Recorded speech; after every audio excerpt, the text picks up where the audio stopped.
माझं नाव शंकरराव गोविंद चव्हाण, संयुक्त वन व्यवस्थापन समितीचे अध्यक्ष. 3-4 दिवसानंतर आता भरपूर पाऊस सुरू झालेला आहे. धबधबा पूर्ण ओसडून व्हायला लागलेला आहे. आणि अनुचित प्रकार घडू नये म्हणून आम्ही सुद्धा फार दक्षता घेतलेली आहे. शासनाची सुद्धा आम्हाला मदत मिळत आहे.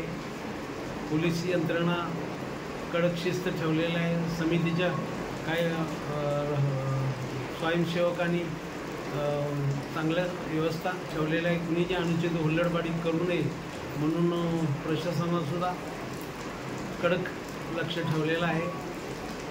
असा अनुचित प्रकार घडू नये म्हणून दक्षता सर्वांनी काळजीपूर्वक दक्षता घेतलेली आहे.